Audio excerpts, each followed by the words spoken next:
The Caldwell Energy Tech Tower stabbed at the Manhattan sky, a sleek monolith of glass and steel that caught the dawn in 1,000 fractured reflections. Its 37 floors housed the future renewable energy labs, holographic boardrooms, and a penthouse where Jonathan Caldwell, the 65-year-old billionaire who built it all, lived like a king overlooking his empire.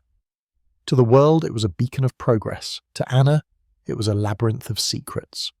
At 10 years old, Anna was a wisp of a girl, her dark skin contrasting with the pristine whites and silvers of the tower's penthouse.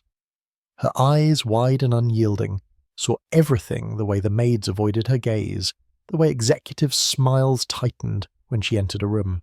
She'd been plucked from a Brooklyn orphanage 2 years ago after Jonathan, widowed and childless, saw something in her during a charity visit. "You've got fire in you," he'd said, his voice gruff but warm. "A mind that doesn't quit." Now she lived in a world of marble floors and private tutors, but the opulence felt like a cage, its bars invisible but sharp. Anna stood at the penthouse window, her breath fogging the glass as she watched the city pulse below. Her reflection stared back, a small figure swallowed by the vastness of the room. She wasn't the same girl who'd slept on a cot in a drafty dorm, but the orphanage's lessons lingered. Trust your gut, watch your back. And her gut was screaming. Something was wrong in this tower, in the way conversation stopped when she walked by, in the hurried whispers behind closed doors. She pressed her palm against the cold glass, grounding herself. She wasn't imagining it. She couldn't be. Jonathan was her anchor, the only one who made this strange new life feel real. He was larger than life, with silver hair and a voice that commanded boardrooms, but to her, he was dad gruff, protective, and unexpectedly tender. Last night over dinner, he'd rambled about solar grids while she nodded, her mind half on his words, half on the unease gnawing at her. "You're quiet tonight, kid," he'd said, his fork pausing mid-air. She had forced a smile, not ready to voice the shadows in her head. How do you tell someone you love that their world might be rotting from the inside? Her suspicions had a name: Graham Wells. Jonathan's age of 20 years, Graham was all Polish, tailored suits, a voice like honey, and a smile that never reached his eyes. Those eyes, grey and sharp as slate, made Anna's skin crawl. He called her Little Miss, brought her hot chocolate when she studied in the boardroom, but there was something predatory in his gaze, like a wolf sizing up prey. Yesterday she'd caught him in the hallway with Ms. Rhodes, the CFO, their heads bent close. It's time, he'd murmured, his voice low enough to make Anna freeze behind a potted fern. "Miss." Rhodes had nodded her lips a tight line before they parted ways. Anna's heart had pounded so loud she thought they'd hear it. She needed proof, not just feelings. That's where Joe came in. Joe Marino, the ex-NYPD officer turned facilities manager, was a bear of a man, his face weathered from years on the beat. He didn't belong in this glossy tower with his scuffed boots and coffee-stained mug, but that's why Anna trusted him. He saw her not as Jonathan's adopted daughter or a charity case, but as a kid with a brain worth listening to. "You got instincts, Anna," he'd said once, ruffling her hair. "Don't let this place dull 'em." In the maintenance closet, surrounded by mops and flickering fluorescent lights, Anna spilled her fears. Joe leaned against a shelf, arms crossed, listening, as she described Graham's cold eyes, the whispered words, the way the air shifted when certain executives passed her. "I don't know what they're planning," she said, her voice small but steady, "but it's bad, Joe.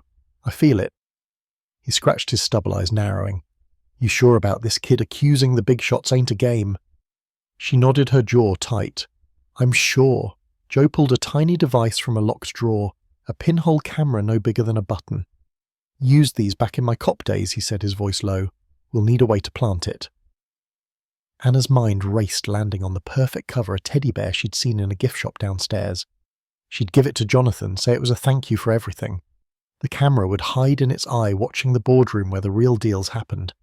Joe's lips twitched, almost a smile. "You're trouble, Anna. Good trouble." That night, Anna lay in her too-big bed, the city's lights casting shadows on the ceiling. The teddy bear sat on her desk, its stitched smile hiding their secret. Her heart thumped at a mix of fear and thrill. She was no stranger to fear. Orphaned at 5, she'd learned to sleep with one eye open to read people before they read her. But this was different. This wasn't just surviving. This was fighting for the only family she had. Her mind drifted to the orphanage, to nights when she'd curled up under a thin blanket dreaming of a home.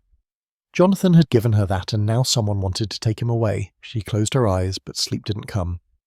Instead, she saw Graham's face, his smile a mask over something dark. She saw Ms. Rhodes's sharp nod, heard the echo of "it's time," her fingers curled into fists. Whatever they were planning, she'd find it. She'd stop it. But deep down, a small voice whispered, "What if you're wrong? What if you're just a kid seeing ghosts?" She pushed it away. Ghosts didn't whisper in hallways. Ghosts didn't make your skin prickle like this. The next morning, Anna carried the teddy bear to Jonathan's office. Her steps light, but her stomach knotted. He was at his desk, papers strewn around him, his tie loosened like he'd been up all night. "What's this?" he asked, his voice warm as she handed him the bear. "Just something to keep you company," she said, her smile shaky. He chuckled, setting it on a shelf overlooking the boardroom table. "You're too good to me, kid." Her heart swelled, but guilt tugged at her. She was lying to him, even if it was to save him. As she left his office, Graham passed her in the hall, his eyes locking onto hers for a split second. "Morning, little miss," he said, his voice smooth as silk. She forced a nod, her skin crawling. Back in her room, she checked the camera feed on a burner phone Joe had given her. The bear's eye stared out at the empty boardroom waiting. Anna exhaled, her breath shaky. The game had begun, and she was all in. But that night, as she lay in the dark, the shadows on her ceiling seemed to move, twisting into shapes she couldn't name. She clutched her pillow, her mind racing. What if Graham knew? What if he'd seen through her? The tower, with all its glass and light, felt like a trap closing around her. She wasn't just fighting for Jonathan, she was fighting to prove she belonged here, that she wasn't just the orphan girl, playing at being a daughter. Her eyes burned, but she didn't cry. She never cried. Instead, she whispered to herself a promise, "I'll find you out, I will." Anna sat cross-legged on her bed, the burner phone's dim screen casting a ghostly glow across her face. The teddy bear's pinhole camera feed flickered, showing the boardroom's empty mahogany table, its chairs neatly tucked in. The silence of the penthouse pressed against her, heavy and suffocating, broken only by the distant hum of Manhattan below. It was past midnight, but sleep was a stranger. Her heart thumped each beat, a reminder of the secret she carried. The camera was her eyes, now watching for the truth she knew was coming. She adjusted the earpiece Joe had rigged, its faint static crackling like a storm on the horizon. The plan was simple, listen, record, expose, but nothing about this felt simple. Every creak of the tower made her jump, every shadow in her room a potential threat. She was 10 small for her age, but the weight of what she was doing felt bigger than the skyscraper she lived in. If she was wrong about Graham, about all of it, she'd be the girl who cried wolf, breaking Jonathan's trust. If she was right, she didn't let herself finish that thought. The feed shifted. The boardroom door opened and Anna's breath caught. Graham Wells glided in his tailored suit, pristine even at this hour. Behind him came Miss Rhodes, her sharp features taut, and Mr. Delaney, his bulk filling the doorway. Anna's fingers tightened around the phone. This was it. The camera's tiny lens captured every detail, Graham's cool, measured stride. Rhodes's quick glance at the door, Delaney's fidgeting hands. They didn't sit. They stood in a tight circle, voices low as if the walls themselves might betray them. Anna turned up the earpiece, straining to hear. Graham's voice came first, smooth but edged with steel. "It's time to move. He's asking too many questions." Rhodes nodded, her lips a thin line. "The contracts are ready. Once he's out, we'll push them through." Delaney shifted, his voice gruff. "And the board they'll suspect." Graham's smile was a blade. "Let the old man fall. We'll clean up the ashes." The words hit Anna like a punch. Her hands shook, the phone nearly slipping from her grip. Let the old man fall. They meant Jonathan, her dad, the man who'd given her a home, who'd looked at a scrawny orphan and seen a daughter. Her chest tightened, a mix of fear and fury. She wanted to scream, to run to Jonathan's room and tell him everything, but she couldn't not yet. She needed proof that couldn't be dismissed as a child's imagination. The trio's conversation grew quieter, their words clipped and coded. Anna caught fragments tonight, the whiskey untraceable. Her stomach churned as she pieced it together. Poison. They were planning to poison him. She remembered the glass of whiskey Jonathan sipped every evening, a ritual he cherished. The thought of it being tainted made her nauseous. She scrambled for a pen, jotting down every word she could make out, her handwriting jagged from nerves. Then a new sound, a faint clink. Anna's eyes darted to the screen. Graham was at the bar cart in the corner, pouring amber liquid into a crystal glass. He reached into his pocket, pulling out a small packet, its contents glittering faintly, as he tipped it into the drink. Anna's heart stopped. The smell of almonds, sharp and unnatural, came back to her, a memory from a chemistry tutor's lesson about sedatives. Cyanide, or something like it. She fumbled in her backpack, finding a crumpled packet she'd seen near the boardroom trash earlier that day. It was empty, but the label confirmed her fear a sedative, odorless but deadly in the right dose. Her mind raced. She wasn't just watching a plot unfold, she was witnessing a murder being planned. Her murder, in a way, because losing Jonathan would kill the only part of her that felt safe. The orphanage had taught her to survive, to read people's lies in their eyes, but this was different. This was betrayal on a scale she couldn't grasp, a knife aimed at the heart of her new life. Her hands trembled, but her resolve hardened. She wasn't helpless. She wasn't that scared little girl anymore. Anna forced herself to breathe, to think. She needed to act fast but smart. Running to Jonathan now would tip them off. Graham was too slick, too connected. She needed evidence that would hold up something undeniable. The camera was recording, but she had to get closer to catch every word, every gesture. She slipped on her sneakers, her movements silent, and crept out of her room. The penthouse was a maze of glass and shadows, the city lights painting eerie patterns on the walls.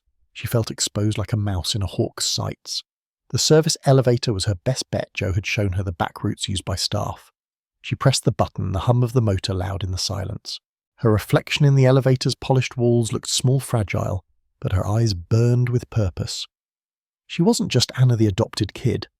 She was Anna the girl who'd survived the streets, who'd learned to listen when no one else did. The boardroom was on the 35th floor, 2 levels below the penthouse. The elevator doors opened to a dark hallway, the air thick with the scent of polished wood and ambition. Anna moved like a ghost, her sneakers silent on the marble. She crouched behind a decorative screen near the boardroom door, the camera feed still open on her phone. The voices were clearer now, unfiltered by the earpiece. Graham was speaking again, his tone clipped. The dosage is enough, he'll be out by midnight. Heart attack, they'll say. Clean. Anna's blood went cold. Midnight. That was hours away. She checked the time, 1:15 a.m. Her mind spun, calculating. Jonathan was probably asleep, his whiskey untouched. She could warn him, but what if Graham checked the glass? What if they moved faster? She needed something tangible, something to show Jonathan that couldn't be explained away. She peeked through the screen's lattice. The packet was still on the bar cart, half hidden behind a decanter. If she could grab it, it'd be proof physical, undeniable. Her pulse hammered in her ears as she weighed the risk. The boardroom door was ajar, the trio distracted by their plotting. She inched forward, her breath shallow, every muscle tensed. The marble was cold under her palms as she crawled, staying low. The packet was inches away when Delaney turned, his eyes scanning the room. Anna froze, her heart in her throat, certain he'd seen her. But his gaze slid past and he muttered something about the timeline. Her fingers closed around the packet, the plastic crinkling softly. She shoved it into her pocket, her hand shaking so badly she nearly dropped it. Back behind the screen she exhaled, her body trembling with adrenaline. The feed on her phone showed Graham pouring another glass, his movements casual, almost bored. The ease of it made her sick. These were people Jonathan trusted, people he'd called family. And they were planning his death like it was just another business deal. Anna slipped back to the elevator, her mind a storm of fear and determination. She wasn't just fighting for Jonathan, she was fighting for herself, for the life he'd given her. The orphanage had been cold, lonely, but it had taught her one thing: when you have something worth protecting, you don't let go. She clutched the packet in her pocket, its edges digging into her palm. It was small, but it was enough to start unraveling their lies. Back in her room, she locked the door, her chest heaving. The camera feed was still running, capturing every word. She saved the recording, her fingers fumbling on the phone's tiny keyboard. The packet sat on her desk, a silent accusation. She stared at it, her mind replaying Graham's words. Let the old man fall. Her eyes burned, but she didn't cry. Crying was for kids who had time to feel sorry for themselves. She didn't. Not now. She lay back, staring at the ceiling, the city's lights dancing across it. The tower felt alive, its walls whispering secrets she was only beginning to understand. She wasn't sure what came next, how to show Jonathan, how to make him believe without breaking his heart. But she knew one thing: she was in this now, all the way. The game had started and she wasn't playing to lose. The boardroom of Caldwell Energy Tech was a cathedral of power, its long mahogany table gleaming under crystal chandeliers. The air hummed with tension, thick with the weight of unspoken deals and hidden knives. Jonathan Caldwell sat at the head, his silver hair catching the light. His broad shoulders relaxed as he sipped his evening whiskey. Around him, the executives, Graham Wells, Miss Rhodes, Mr. Delaney and others wore masks of professionalism, their smiles tight, their eyes guarded. Anna, hidden in the adjacent office, watched the scene unfold on her burner phone, the teddy bear's pinhole camera feeding her every detail. Her heart pounded so loud she feared it would betray her. The crumpled sedative packet burned in her pocket, its edges sharp against her thigh. The camera's audio crackled in her earpiece, Graham's voice from last night echoing, "Let the old man fall. We'll clean up the ashes." The whiskey glass in Jonathan's hand wasn't just a drink, it was a death sentence. Anna's fingers trembled as she gripped the phone, her small frame curled into the shadows of the office. She was 10, but the fear in her gut was ancient, primal, the kind that had kept her alive in the orphanage when trust was a luxury she couldn't afford. She'd spent the morning wrestling with her plan. Run to Jonathan now, and she'd tip her hand Graham was too slick, too quick to spin a lie. Wait too long and that glass would touch his lips. Her mind raced, replaying the footage she'd saved Graham, slipping powder into the whiskey, Ms. Rhodes forging contracts, Delaney's smug heart attack, they'll say. Each word was a nail in her resolve, but doubt gnawed at her. What if Jonathan didn't believe her? What if he saw her as a paranoid kid stirring trouble in his perfect world? The thought twisted her stomach, but she pushed it down. She wasn't wrong. She couldn't be. The boardroom conversation droned on quarterly projection stock prices, but Anna's eyes were locked on the glass. Jonathan raised it, the amber liquid catching the light. Her breath hitched. She couldn't wait. She shoved the phone into her pocket, the sedative packet clutched in her fist, and bolted from the office. The hallway blurred past marble cold under her sneakers. Her pulse roared a drumbeat, urging her forward. She didn't knock, she didn't pause. She slammed the boardroom door open, the bang echoing like a gunshot. "Dad, they're trying to kill you!" Anna's voice ripped through the room, high and raw, shattering the sterile calm. Every head snapped toward her. Jonathan's glass froze mid-air, whiskey sloshing against the crystal. Graham's smile faltered, his grey eyes narrowing. Ms. Rhodes's pen clattered to the table. Delaney's jaw tightened, his bulk shifting uncomfortably. The air felt like it might crack, heavy with shock and something darker guilt. "Anna, what?" Jonathan's voice was sharp, confused, but she didn't let him finish. She pointed at Graham, her small finger trembling with fury. "He's doing it tonight." Her words spilled out fast and fierce, each one a weapon. "I heard them. Mr. Delaney said, 'Let the old man fall, we'll clean up the ashes.'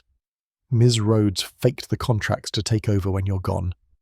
Her gaze locked on Graham, his polished facade cracking under her stare. "And you put something in his whiskey." The room was a frozen tableau, the executives' faces a gallery of panic and denial. Jonathan's eyes darted from Anna to the glass, then to Graham. What the hell is she talking about? His voice was low, dangerous, the tone of a man who'd built an empire and didn't tolerate betrayal. Anna stepped forward, her legs shaking but her voice steady. "Smell it, Dad. Almonds. It's not whiskey, it's poison." Jonathan lifted the glass, his movements slow, deliberate. He inhaled, and his face changed confusion, giving way to a dawning horror. The faint, bitter scent of almonds was unmistakable. He set the glass down, its clink deafening in the silence. Anna pulled the crumpled packet from her pocket, holding it up like a flag of war. "I found this. It's what they used. Sedative. Deadly." She turned to Graham, her eyes blazing. "Drink it." The challenge hung in the air, sharp and unyielding. Graham's hand twitched, his composure unravelling. Sweat beaded on his forehead, his fingers curling into fists. "This is absurd," he said, his voice too smooth, too controlled. "She's a child, Jonathan. She's confused." But his eyes betrayed him, darting to the glass, to the packet, to Anna. His hand trembled just enough to notice. "Drink it," Anna repeated, her voice like steel. The room held its breath. Graham reached for the glass, then stopped, his hand hovering. The silence stretched taut as a wire. His hesitation was a confession louder than words. Delaney shifted in his chair, creaking. Ms. Rhodes's face was a mask, but her eyes flickered with fear. Jonathan's gaze burned into Graham, his trust fracturing with every second. "Enough," Jonathan said, his voice a low growl. He stood towering over the table and grabbed the teddy bear from the shelf. Anna's heart lurched. She hadn't planned for this, not yet. "What's this, Anna?" he asked, his tone soft but edged with suspicion. She swallowed her throat dry. "It's a camera," she admitted, her voice barely above a whisper. "I put it there. To watch them." Jonathan's face tightened, a mix of betrayal and pride warring in his eyes. He ripped open the bear, revealing the pinhole camera. The room gasped a collective intake of breath. Without a word, he connected the camera to his tablet, the footage loading in agonizing seconds. The screen flickered to life, showing last night's meeting, Graham's cold voice. "Let the old man fall," Rhodes's nod, Delaney's smirk. The powder slipping into the whiskey. Every damning moment captured. Jonathan's shoulders slumped, the weight of betrayal crashing down. He was a man who'd built a legacy on trust, and now it lay in ruins. His eyes, usually so sharp, were glassy with shock. "You," he said to Graham, his voice breaking, 20 years. "I called you family." Graham opened his mouth, but no words came. His mask was gone, leaving only a man caught in his own trap. Anna stood frozen, her heart a storm of emotions. She'd saved him, she'd done it, but the victory felt hollow. Jonathan's pain was a knife in her chest. She wanted to run to him, to hug him like she had when he'd first brought her home, but her feet wouldn't move. She was the one who'd torn his world apart, who had forced him to see the snakes in his inner circle. Guilt clawed at her, but she pushed it down. She'd had no choice. She'd done it for him. Jonathan turned to her, his eyes searching hers. "You were listening when it mattered," he whispered, pulling her into a fierce hug. His arms were a fortress, but Anna felt the tremor in them, the crack in his strength. She didn't cry, she never did, but her chest ached with the weight of what she'd done. She'd saved him, but at what cost? Lock the room! Jonathan barked to security, his voice regaining its edge. "No one leaves." Radio's crackled, footsteps pounded. The executives were statues, their faces pale, as the NYPD was called. Graham's eyes met Anna's, and for the first time she saw fear in them. She didn't look away. Let him be afraid. Let him feel what she'd felt hiding in the dark, listening to his plans. As security moved in, Anna's gaze drifted to the whiskey glass still sitting on the table, its contents a silent threat. The boardroom, once a symbol of power, was now a crime scene. She clutched the sedative packet in her pocket, its weight grounding her. This wasn't the end, she knew it in her bones. The whispers she'd heard were only the beginning, and the shadows in the tower were far from gone. The Caldwell Towers boardroom, once a shrine to ambition, was now a battlefield of shattered trust. Blue and red police lights pulsed through the glass walls, painting the faces of the executives in stark, unforgiving hues. Anna stood by Jonathan's side, her small hand clutching the edge of his suit jacket. The sedative packet still a heavy secret in her pocket. The NYPD swarmed in their radios, crackling like static in a storm. Detective Marissa Doyle, sharp-eyed and no-nonsense, took charge, her voice cutting through the chaos. Lieutenant Reggie Simmons, grizzled and skeptical, flanked her, his gaze sweeping the room like a hawk hunting prey. Anna felt their eyes on her, not with suspicion, but with a kind of wary awe. She was 10, but she'd just turned their world upside down. Graham Wells sat cuffed in a corner, his polished facade cracked, his grey eyes darting like a trapped animal's. Ms. Rhodes and Mr. Delaney were separated, each flanked by officers, their protest drowned out by the clatter of handcuffs. Jonathan's face was a mask of stone, but Anna saw the tremor in his jaw, the way his hands clenched and unclenched. He'd built this empire, trusted these people, and now their betrayal was a wound bleeding out in front of her.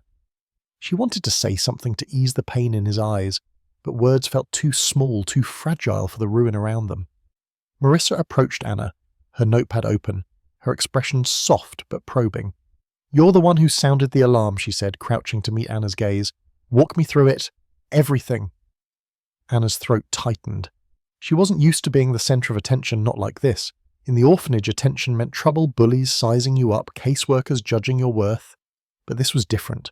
This was her chance to make them listen. She straightened her voice steady, despite the knot in her chest. "I heard them planning. Graham put something in his whiskey. I saw it on the camera I hid in the teddy bear." She recounted every detail, the whispers, the packet, the almond-scented poison, with a clarity that made Simmons raise an eyebrow. "You're sharp, kid," he muttered, almost to himself. Anna didn't smile. Sharpness was survival, and she'd learned it the hard way. Jonathan stood nearby, listening, his eyes flicking between Anna and the officers.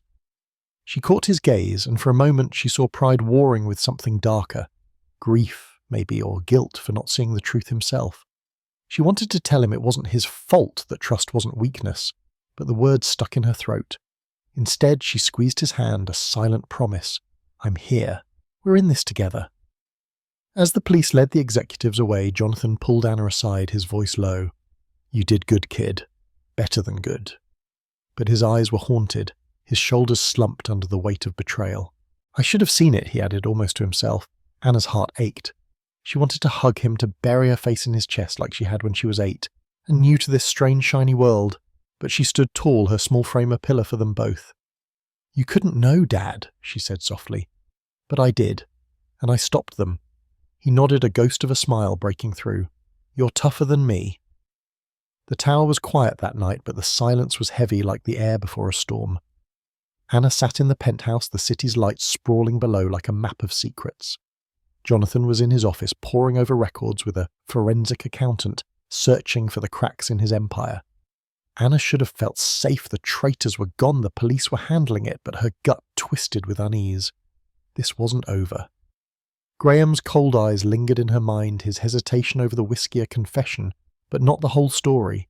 There was something bigger, something watching from the shadows. A knock at the door startled her. A courier face half hidden by a cap delivered a small wooden box, its surface lacquered and smooth. No return address, no name. Anna's pulse quickened as she carried it to the kitchen counter, her fingers trembling as she pried it open. Inside, nestled in black velvet, was a black queen chess piece, its ebony curves gleaming like a warning. A note written in sharp, elegant script read, You've made enemies. Careful whom you trust next. Anna's breath caught. This wasn't a prank. It was a threat cold and deliberate from someone who knew exactly what she'd done. She called Joe, her voice steady despite the fear clawing at her. He arrived in minutes, his scuffed boots loud against the marble. Jesus, kid, he said, examining the box. This ain't amateur hour. He dusted for prints, his movements methodical, but found nothing. No smudges, no fibres, just sterile perfection. Whoever sent this knows how to cover their tracks, he said. His brow furrowed. Anna stared at the Black Queen, her mind racing. Chess was a game of strategy of sacrifice. Whoever sent this saw her as a player or a pawn. The thought made her skin prickle, but it also lit a fire in her. They thought they could scare her. They were wrong. She didn't tell Jonathan, not yet. He was drowning in audits, his trust already shattered. Adding this would break him further, and she couldn't bear that. Instead, she confided in Joe, her voice low. As they sat in the maintenance closet, the only place she felt safe from prying eyes. It's a game, she said, turning the chess piece over in her hands. They're playing with us. Joe leaned back, his chair creaking. Then you gotta play smarter, Anna. You're in deep now. His words weren't comforting, but they were honest, and that was enough. Joe taught her the basics of self-defense that night, his calloused hands guiding her through punches and blocks. You're small, but you're quick, he said, dodging her jab. Use that. Anna's muscles burned, but the pain was grounding, a reminder she wasn't helpless. She imagined facing Graham, his cold eyes meeting hers and her fists clenched tighter. She wasn't just fighting for Jonathan anymore, she was fighting for herself, for the girl who'd survived the streets and wouldn't back down now. Back in her room, Anna hid the Black Queen in a drawer, its weight a constant reminder. She lay awake, the city's hum a distant lullaby. Her mind replayed the boardroom scene, Graham's trembling hand, Jonathan's broken trust, her own voice shattering the silence. She'd won this round, but the game was far from over. The note's words echoed, careful whom you trust next, and she trusted Joe, trusted Jonathan, but beyond them the world was a minefield. Even Marissa and Simmons, with their badges and questions, felt like pieces on the board, their motives unclear. Her thoughts drifted to the orphanage to nights when she'd lain awake listening for footsteps that might mean danger. She'd learned to read people then, to spot lies in a glance, to feel threats in the air. This tower was no different, just a fancier cage with sharper claws. She closed her eyes, but sleep didn't come. Instead, she saw the Black Queen, its shadow stretching across her mind. Whoever sent it knew what she'd done. They were watching, waiting for her next move. Anna sat up, her heart pounding. She wasn't a pawn, she wasn't a victim. She was Anna, the girl who'd heard the whispers and acted. She opened her laptop, pulling up the camera footage again, studying every frame. There had to be more clues she'd missed, connections she hadn't seen. The tower's glass walls seemed to close in their reflections, twisting like ghosts. She wasn't safe here, not yet, but she wasn't running either. She'd play their game and she'd win. As dawn broke painting the city gold, Anna made a silent vow. She'd protect Jonathan, protect this fragile new life no matter the cost. The Black Queen was a challenge, a dare, and she was ready to answer it. Anna's bedroom was a fortress of shadows, the Black Queen chess piece, hidden in her drawer like a grenade waiting to explode. The city's lights flickered through her window, but they offered no comfort. Her mind churned, replaying the boardroom showdown, Graham's trembling hand and the note's chilling warning, "Careful whom you trust next." Sleep was a luxury she couldn't afford.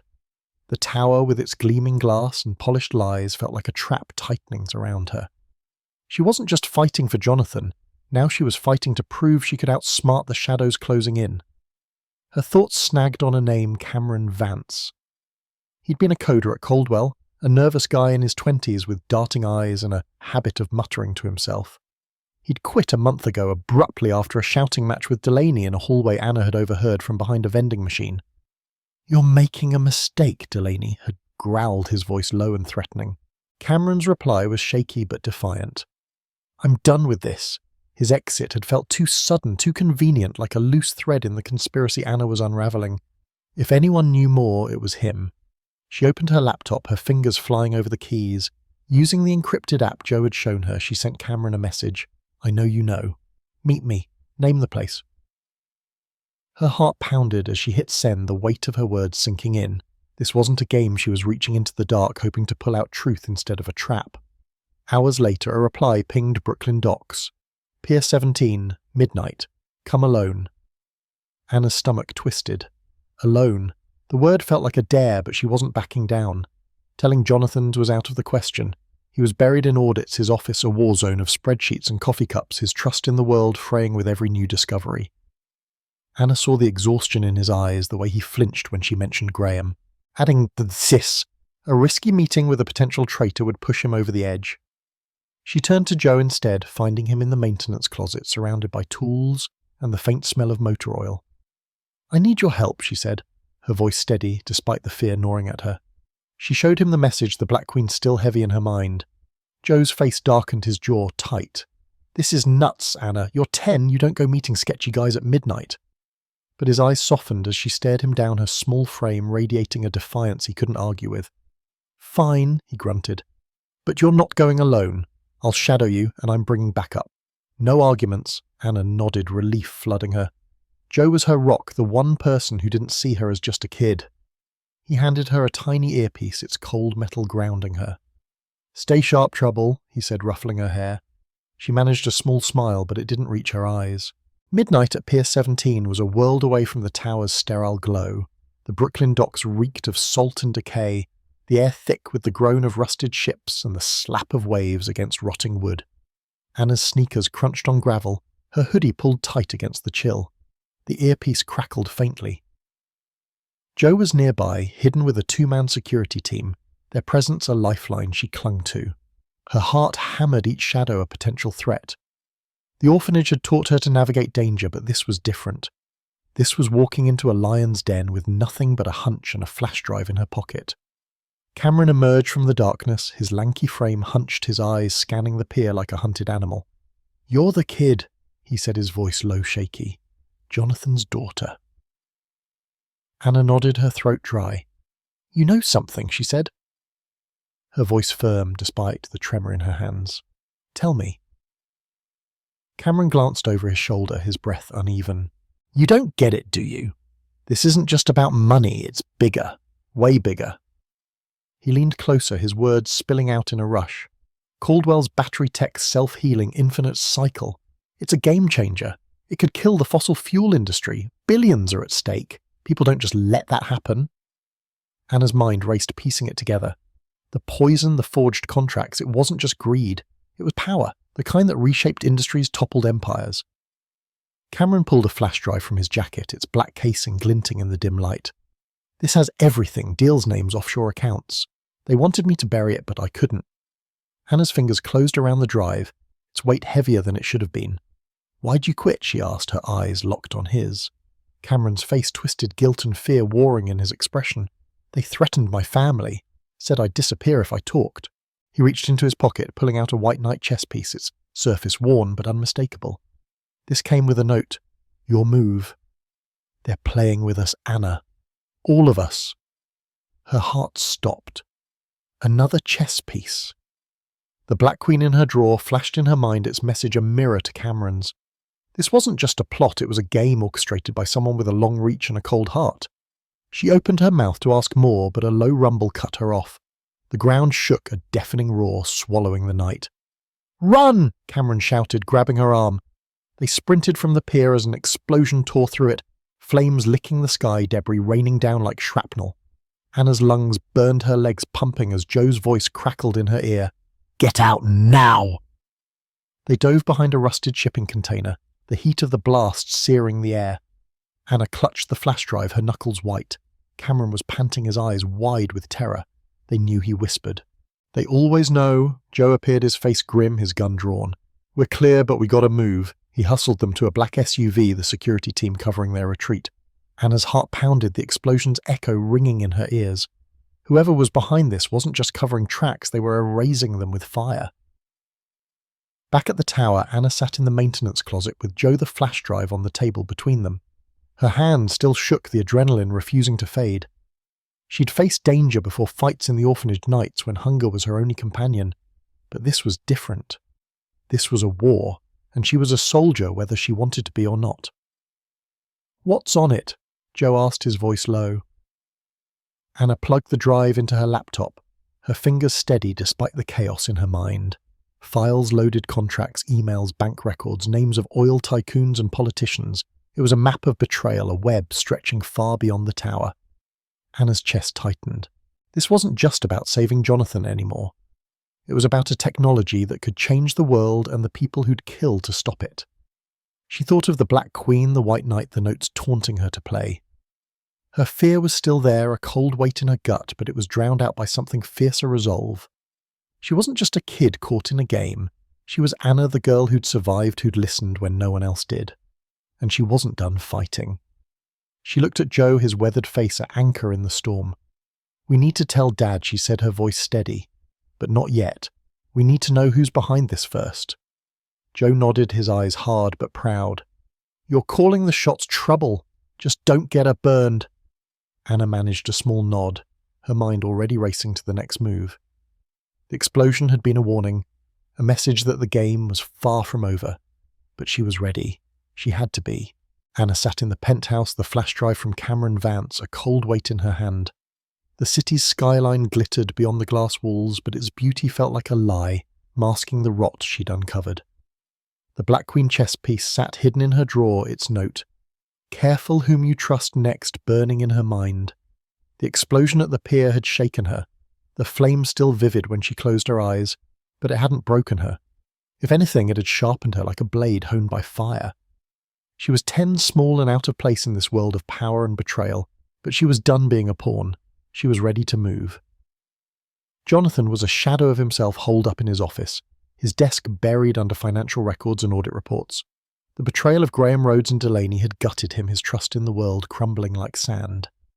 Anna saw it in the lines around his eyes, the way his hands trembled when he thought she wasn't looking.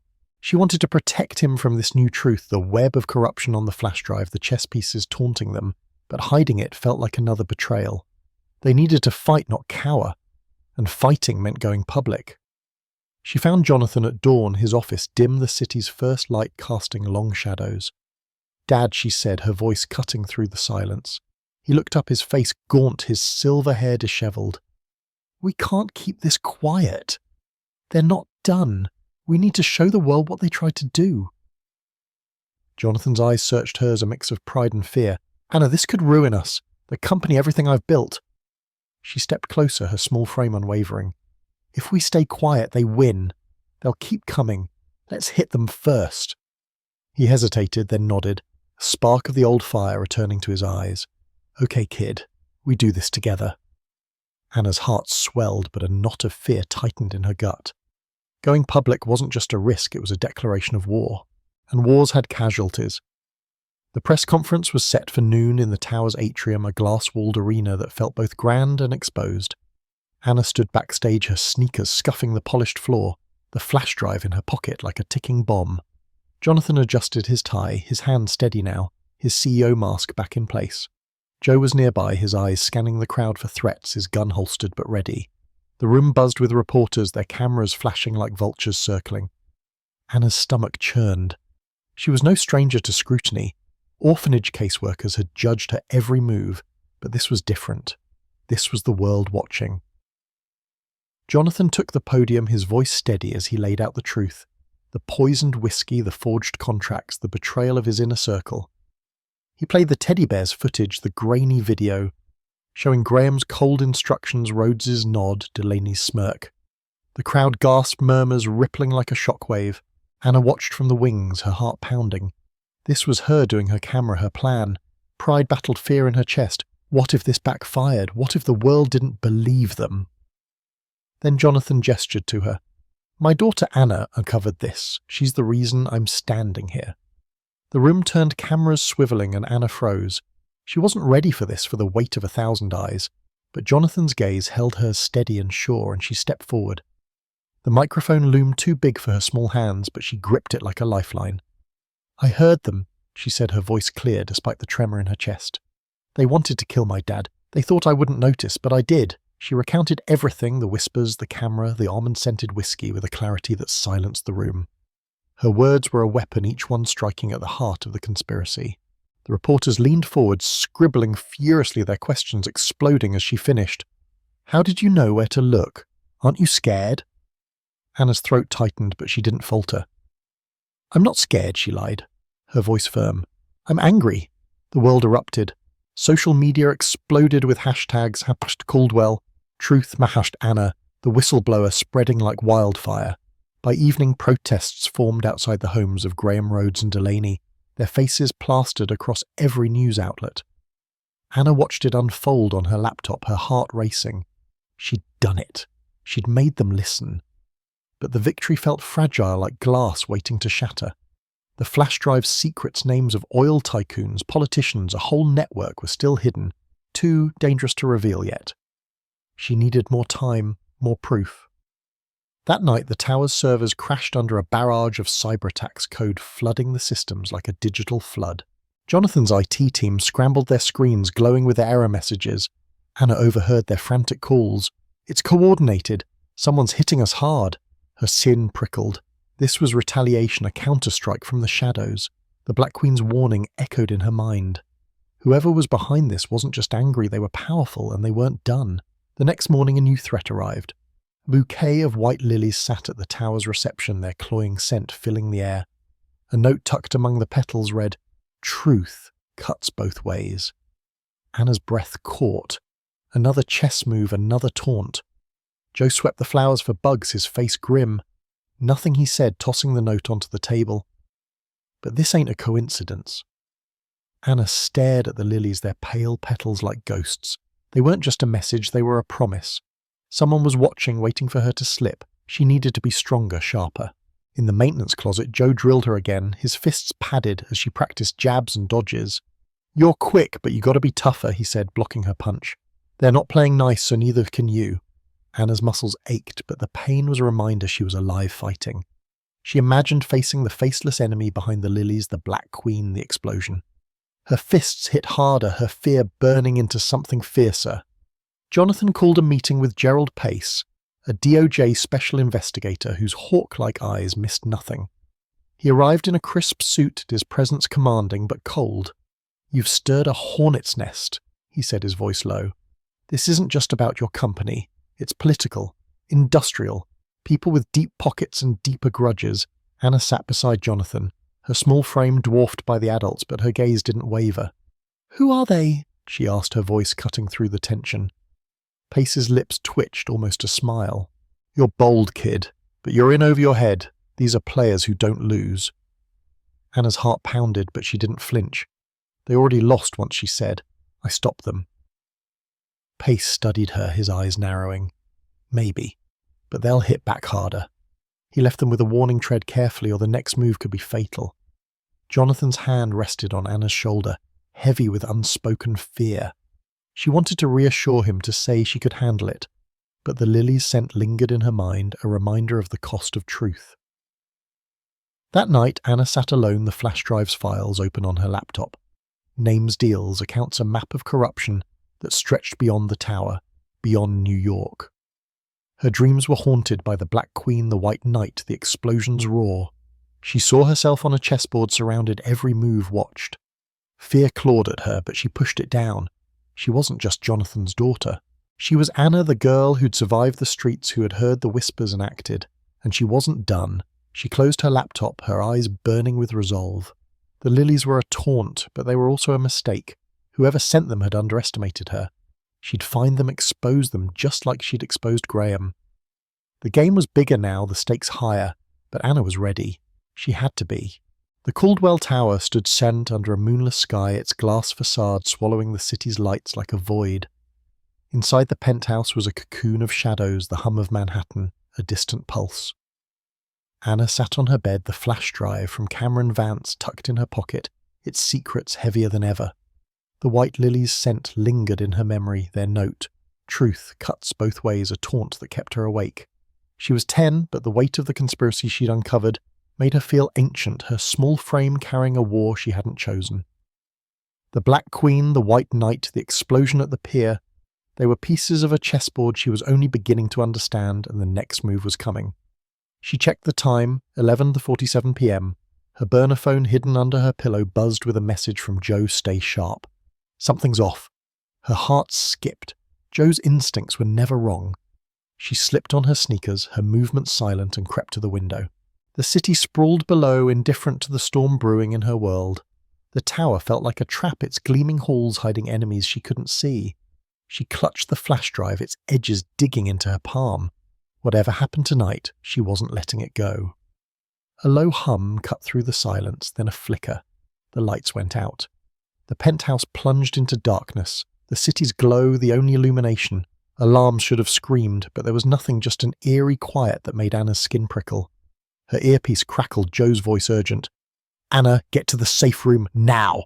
She grabbed her flashlight, its beam cutting through the black, and ran. The hallway was a maze of shadows, the marble cold under her feet. Her pulse roared fear and adrenaline, a tangled knot in her chest. This wasn't a glitch. This was an attack. She reached the stairwell, her flashlight sweeping the darkness. The safe room was on the 35th floor near the boardroom, but the tower's silence was deafening. No guards, no radios. Nothing. Her mind raced, piecing it together. The servers had been hit days ago. Now the power. Someone was inside, dismantling their defenses. She thought of the Black Queen, the note, the lilies. This was their move, and she was in the crosshairs. The stairwell echoed with her footsteps, each one a heartbeat. She reached the 35th floor, her flashlight catching a glint, metal moving fast. She ducked as a silenced gunshot grazed the wall, plaster dust stinging her face. Her breath caught her body, frozen for a split second. "They're here!" Masked figures loomed in the dark, their shapes barely human, their guns gleaming. Anna's instincts kicked in, the orphanage's lesson, screaming, "Move or die." She dove behind a column, her small tins her only advantage, her heart pounding so loud she thought they'd hear it. "Anna!" Joe's voice burst through the earpiece, sharp with panic. "Vault! Now! Backup's down!"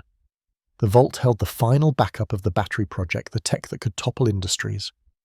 She sprinted, her flashlight bouncing the corridor, a blur of glass and shadow. Footsteps thundered behind her, heavy and relentless. She reached the vault door, her fingers fumbling with the code Joe had drilled into her, 7294. The lock clicked and she slipped inside, slamming it shut. Her chest heaved, her flashlight shaking in her hand. She was safe for now. Inside the vault was a steel tomb, its shelves lined with servers and drives. Anna's beam found the backup drive, its casing marked with Caldwell's logo. She stuffed it into her hoodie, her hands trembling but her mind sharp. This was what they wanted, what they'd kill for. She wasn't letting them have it.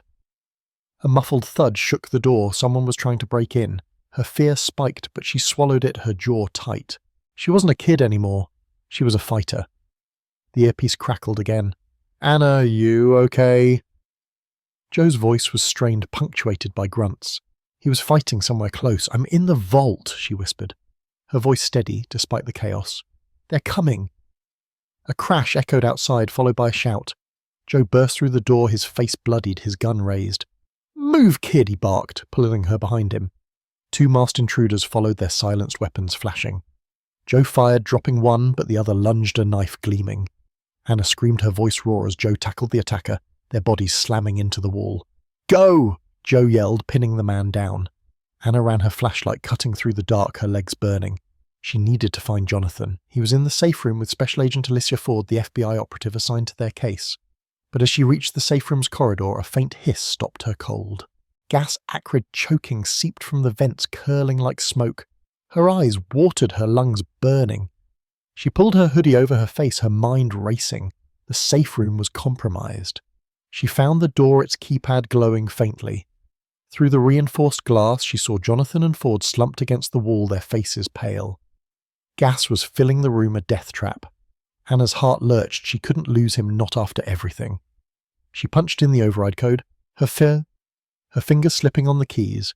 The door hissed open, and she dragged Jonathan out, his weight heavy against her small frame. Ford stumbled behind, coughing, her gun drawn but unsteady. "Anna." Jonathan rasped, his voice weak. "What's happening?" She didn't answer, her focus on the corridor. Footsteps echoed closer now. A figure emerged from the smoke, Miss Rhodes, her polished facade gone. Her eyes wild with fury, a knife glinted in her hand, its blade catching the flashlight's beam. "You ruined everything," she hissed, her voice venomous. "A stupid kid who couldn't leave well enough alone." Anna's fear turned to fire. "You tried to kill my dad," she shot back, her voice trembling but fierce. Rhodes lunged the knife, slashing the air. Anna dove, her small size saving her, but the blade grazed her arm, a sharp sting that made her gasp. Ford reacted, her training kicking in despite the gas. She fired the shot, deafening in the tight space. Rhodes crumpled, her knife clattering to the floor, her eyes empty. Anna stared, her breath ragged, the reality of death hitting her like a wave. She'd wanted to stop them, not see them die. Ford grabbed Anna's shoulder, her grip firm. "Move, now." They pulled Jonathan through the corridor, the gas thickening, their lungs burning. Anna's arm throbbed, blood seeping through her sleeve, but she didn't stop. She couldn't. The backup drive in her hoodie was their lifeline, the key to everything. They reached the stairwell, Joe joining them. His face bruised, but his eyes sharp. "They're gone," he said, his voice rough. But more could come. They stumbled into the lobby, the power flickering back on emergency lights, casting an eerie glow. Jonathan leaned against Anna, his breathing shallow but steady. "You saved me," he whispered, his hand cupping her face. Again, Anna's chest ached, not from the gas, but from the weight of his words. She'd saved him, but at what cost? Rhodes was dead, the tower breached, and the drive in her pocket held secrets that could burn the world down. Ford radioed for backup, her voice clipped. "We need extraction. Hostiles down, but the threat's not over." Anna's mind raced, the Black Queen's note echoing, "Careful whom you trust next." This wasn't the end. The mastermind was still out there, pulling strings, watching their every move. She clutched the drive, her arm stinging, her heart pounding. She was scared, terrified, but fear was an old friend. In the orphanage, it had kept her alive. Here it fueled her. As they waited for the FBI, Anna looked at Jonathan, his face pale but alive. She'd fought for him, bled for him. But the chessboard was still in play, and the next move was theirs. She wasn't a pawn anymore. She was a queen, and she'd protect her king no matter what came next. The Caldwell Tower felt like a wounded beast, its glass walls scarred by the night's chaos. Anna sat in the penthouse, her arm bandaged from Ms. Rhodes's knife, the sting a constant reminder of how close she'd come to losing everything. The backup drive from the vault lay on her desk, its secrets locked behind encryption she hadn't yet cracked. The Black Queen chess piece was joined by a new weight in her drawer, the White Knight from Cameron Vance. The explosion at the pier, the gas in the safe room, Rhodes's lifeless eyes.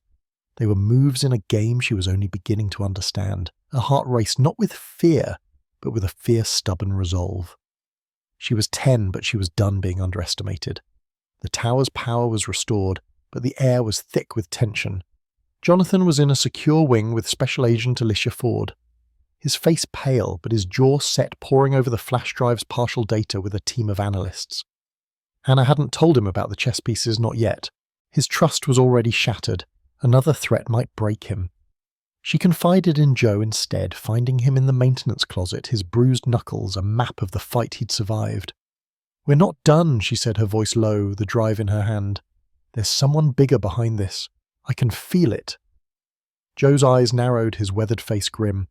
"You're playing with fire, kid." "But you're right. That attack wasn't random."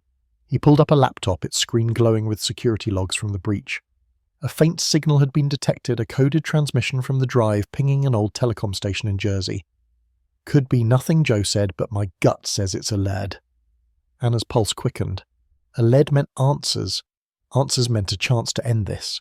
We go, she said, her voice firm. Joe hesitated, then nodded. Ford's coming. No arguments. The drive to Jersey was a blur of dark highways and flickering streetlights, the SUV's hum the only sound. Anna sat in the back, her hoodie pulled tight, the drive and earpiece her only anchors. Ford drove, her eyes sharp, her gun holstered but ready. Joe rode shotgun, his silence heavy with worry. Anna's mind churned, replaying every moment, the Black Queen's note, the lilies, the explosion's roar. She wasn't just a kid anymore. She was a hunter chasing a shadow that wanted her dead. Fear gnawed at her, but she buried it. Fear was a signal, not a sentence. She'd learned that in the orphanage, where hesitation meant losing what little you had. The telecom station was a relic, its rusted antennas clawing at the night sky. The air smelled of damp concrete and neglect, the building's windows dark and shattered.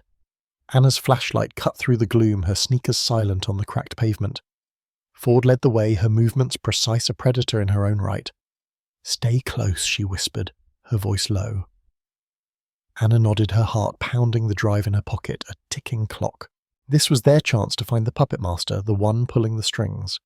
Inside the station was a maze of dust and decay, its walls lined with ancient wiring and flickering monitors. Anna's beam caught a makeshift command center, laptop servers, a tangle of cables. One screen glowed, displaying a single name repeated like a mantra, Wallace Drake. Her breath caught. A name was a key, a crack in the conspiracy's armor. She moved closer, her flashlight revealing files encrypted but labeled with Caldwell's logo. This was no coincidence. This was the heart of the game. Ford scanned the room, her gun raised. This is a setup, she muttered. Too clean. Joe nodded, his eyes darting to the shadows. Anna's skin prickled, she felt it too, the weight of unseen eyes. She opened her mouth to speak, but a monitor flickered, a message appearing in stark white text. Hello, Anna. Still playing with knights and queens, but you haven't met the king. Her blood ran cold. They knew her name. They knew she was here. The screen flashed, then went black, a low hum building in the air. Move, Ford shouted, grabbing Anna's arm. They ran, Joe covering their rear as the hum became a roar. The building shook, a deafening explosion tearing through the walls. Flames erupted, the heat searing Anna's skin as they dove for the exit. Debris rained down, glass and metal slicing the air. They stumbled into the night, coughing, the station a blazing ruin behind them. Anna's lungs burned, her arm throbbing, but her hand clutched the drive unbroken. They'd escaped barely. The SUV sped away, the fire's glow fading in the rearview mirror. Anna's heart pounded, the message burned into her mind. You haven't met the king. This wasn't just a warning, it was a challenge, a taunt from someone who saw her every move. She looked at Joe, his face grim, blood trickling from a cut on his forehead. They knew we were coming, she said, her voice shaky but firm. Ford's eyes met hers in the mirror, hard but respectful. You're a target now, kid. More than before.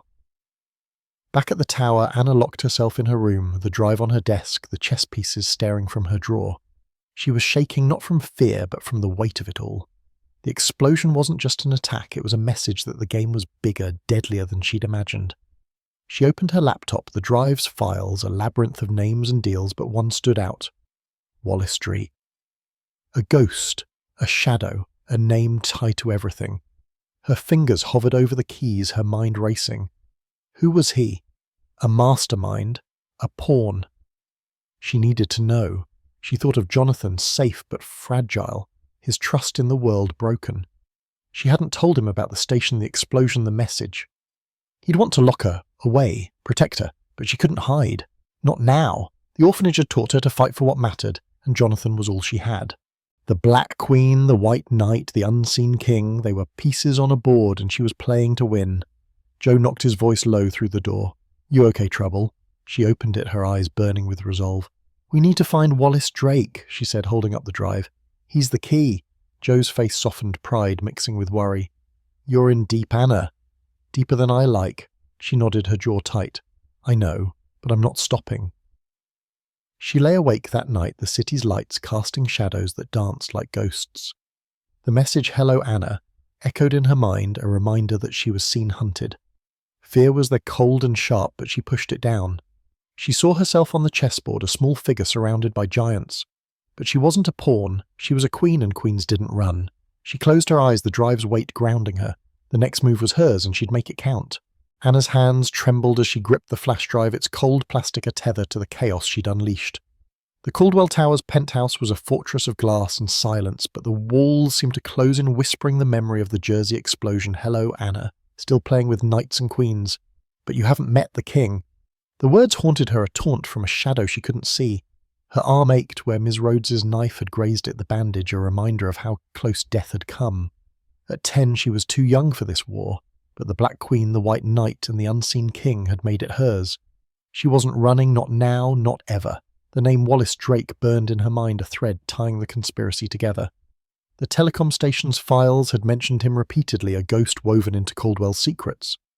Anna sat at her desk, the flash drive's data open on her laptop, a labyrinth of names, deals, and accounts. She'd barely slept, her eyes stinging, but her focus was razor sharp. Drake was the key, and she'd find him no matter the cost. Jonathan was still recovering his trust, shattered by the tower's breach, and she couldn't burden him yet. Joe and Special Agent Alicia Ford were her allies, but this move was hers alone.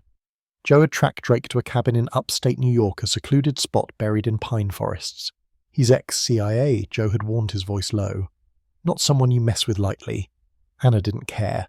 She'd faced Graham's cold eyes, survived Rhodes's knife, outrun an explosion. A retired spy was just another piece on the board. Ford agreed to the mission, her face unreadable but her gun ready. "We do this off the books," she said, her tone clipped. "No feds, no paper trail." Anna nodded, her heart pounding. This was her chance to end the game or fall deeper into it. The drive to the cabin was a tense, silent journey, the SUV cutting through moonlit roads. Anna sat in the back, her hoodie pulled tight, the flash drive in her pocket like a talisman. Joe's knuckles were white on the wheel, his bruises from the tower fight still visible. Ford's eyes scanned the darkness, her calm a stark contrast to Anna's racing pulse. The forest loomed its shadows, swallowing the road. Anna's mind churned. Drake could be a trap, a dead end, or the truth she'd been chasing. Fear was there, cold and sharp, but she buried it. She'd learned in the orphanage to face the dark, and this was no different. The cabin was a squat, weathered structure, its windows dark smoke curling from a chimney. Anna's flashlight caught the glint of a security camera, its lens winking like an eye. Ford signaled for silence, her gun drawn as they approached. The door creaked open before they could knock, revealing a man in his 60s, lean and sharp, with eyes that cut through the gloom. Wallace Drake. His presence was a storm, quiet but dangerous, his silver hair catching the moonlight. "You're persistent," he said, his voice low, almost amused. "Come in, Anna, I've been expecting you." Her heart lurched. He knew her name. She stepped inside Joe and Ford, flanking her, the cabin's interior sparse but deliberate, a desk. A single laptop, a chessboard with a black king at its center. Anna's breath caught the piece, a mirror to her own. Drake gestured to a chair, his movements fluid like a predator at ease. He said, "You've come this far. You deserve answers." Anna sat, her eyes locked on his. "You're behind this," she said, her voice steady despite the fear clawing at her chest. "The chess pieces, the attacks, all of it." Drake's lips twitched, not quite a smile. "You're half right," he said, leaning back. "I've been watching, monitoring, but I'm not the king you're looking for." He tapped the chessboard, the black king glinting. "There is no king. Just buyers and sellers, politicians, CEOs, cartels. A network that doesn't like to lose." Anna's mind raced, piecing it together. "You worked for them," she said, her voice sharp. "You helped them try to kill my dad." Drake's eyes flickered, a hint of respect in their depths. "I was a contractor," he admitted. "They paid me to watch, to clean up messes. But I'm retired now. I don't play their games anymore." He slid a flash drive across the table, its casing identical to Cameron's. "This is what you want.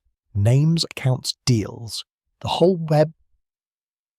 Anna's hand closed around the drive, her pulse hammering. "Why give it to me?" she asked, her voice barely above a whisper. Drake's gaze was steady, unyielding. "Because you're a problem they didn't expect. A kid who sees too much. Expose this and the world won't cheer. It'll break. Governments will fall, markets will crash. You sure you want that weight?" Her throat tightened.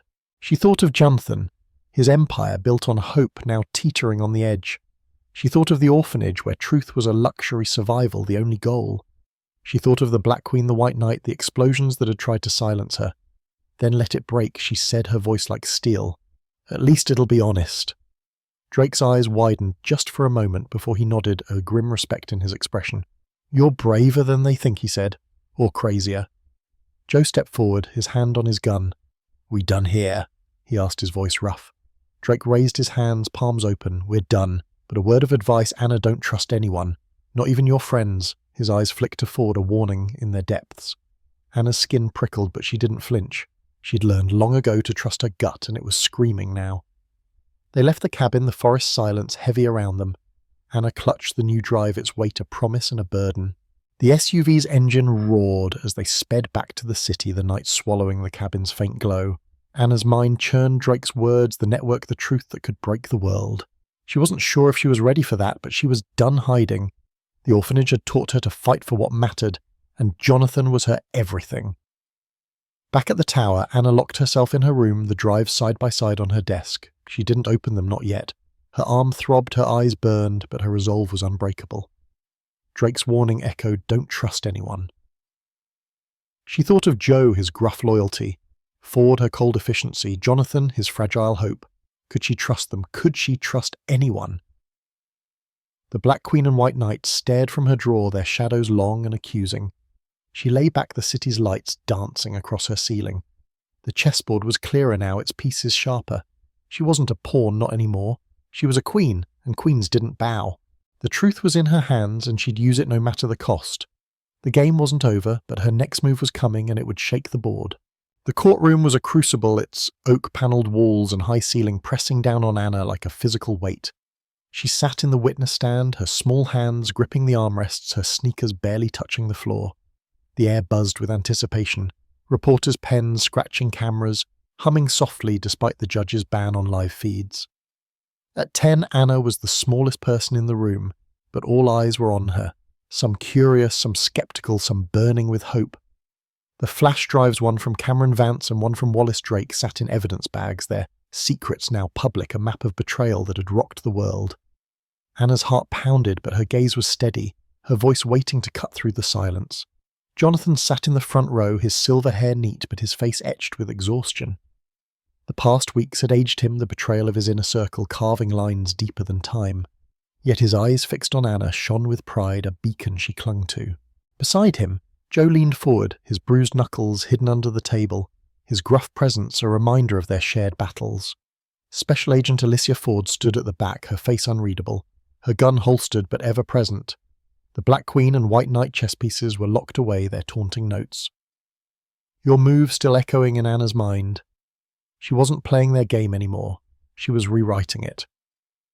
The prosecutor, a sharp woman named Elena Carter, approached, her voice calm but commanding. Anna, tell the court what you uncovered. Anna swallowed, her throat dry. She'd faced explosions, knives, and faceless enemies, but this was different. This was the world watching, judging, waiting for her to prove she wasn't just a kid with a story. She thought of the orphanage where truth was a weapon you wielded carefully, and of Jonathan whose life she'd saved. She wasn't here to falter. I heard them planning to kill my dad, she began, her voice clear, carrying to every corner of the room. She recounted it, all the whispers in the boardroom, the almond-scented whiskey, the teddy bear's camera. She described the pier explosion, the gas in the safe room, Ms. Rhodes's knife.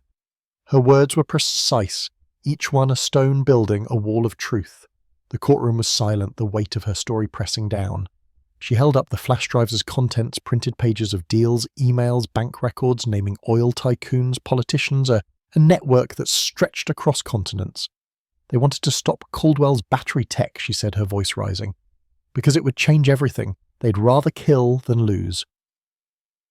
The defense attorneys tried to rattle her, their questions sharp-laced with doubt. You're 10-1, said his tone patronizing. How can we trust a child's imagination? Anna's eyes narrowed, her fear burning into defiance. I'm not imagining, she shot back. I have proof. You saw the footage. You saw the files. The room murmured, the judge banging her gavel for silence. Anna's heart raced, but she didn't waver. She'd survived worse than their words, bullies and the orphanage shadows in the tower. She wasn't breaking now. Graham Wells sat in the defendant's box, his grey eyes dull, his polished mask gone. Delaney and other executives flanked him, their faces pale, their fates sealed by the evidence Anna had uncovered. The trial was swift, the drive's data, undeniable contracts with fossil fuel giants, payments to offshore accounts, plans to sabotage Caldwell's tech. The jury deliberated for hours, but Anna knew the verdict before it came. Guilty, life sentences for conspiracy, attempted murder and fraud. The courtroom erupted, reporters scrambling, but Anna felt no joy. Victory was heavy, its cost written in Jonathan's haunted eyes, in the blood on her arm, in the explosions that still rang in her ears. Outside, the world was chaos. Crowds gathered, chanting her name signs, reading, Anna the Truth Teller. Social media crowned her the Heir of Truth, a title that felt both empowering and crushing. She was still a kid, still the girl from the orphanage who'd learned to listen when no one else did. But now she was something more, a symbol, a force. The thought scared her, but it also lit a fire. She hadn't just saved Jonathan. She'd shaken a system that thrived on lies. Back at the tower, Jonathan and Anna began rebuilding. The company was battered, its stock volatile, but Jonathan's resolve was iron. He hired new executives vetted with ruthless precision and launched a transparency initiative, opening Caldwell's books to scrutiny. Anna watched him work his hands steady, now his purpose renewed. "We're doing this right," he told her one night, his voice firm. "No more shadows." She nodded, her heart swelling. He was her dad, her anchor, and she'd fought for him. They'd fought together. They founded a scholarship fund in her name, targeting kids from places like her old orphanage. Kids who'd been overlooked, but had fire in their hearts. Anna helped design it, her voice small but fierce in the meetings. "Give them a chance," she said, her eyes burning. "They'll surprise you." Jonathan smiled, his hand on her shoulder, pride radiating.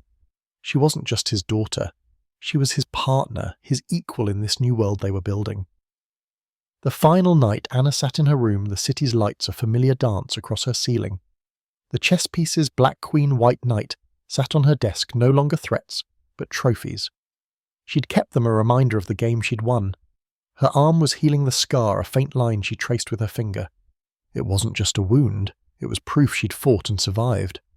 She opened her drawer, pulling out a small chessboard she'd found in the tower's library. Slowly, deliberately, she arranged the pieces, each one a symbol of her battles. The Black King, still missing, was out there somewhere, but she wasn't afraid. Not anymore. She thought of Wallace Drake's words. "The world won't cheer. It'll break." He was wrong. The world hadn't broken, it had been reshaped by truth. She'd exposed the lies not just for Jonathan, but for everyone the network had tried to crush. The orphanage had taught her to survive, but this fight had taught her to win. She wasn't just Anna the orphan girl. She was Anna the truth teller, the queen who'd changed the game. Jonathan knocked his silhouette soft in the doorway. "You okay, kid?" he asked, his voice warm. She nodded, a real smile breaking through. "I'm good, Dad."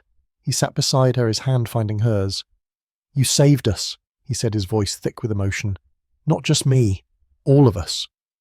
Anna's chest tightened, not with fear, but with something new hope. She squeezed his hand, the chessboard between them. "We saved each other," she said softly. As he left, Anna rearranged the chess pieces one last time, setting the board for a new game. The Black King was still out there, but she was ready.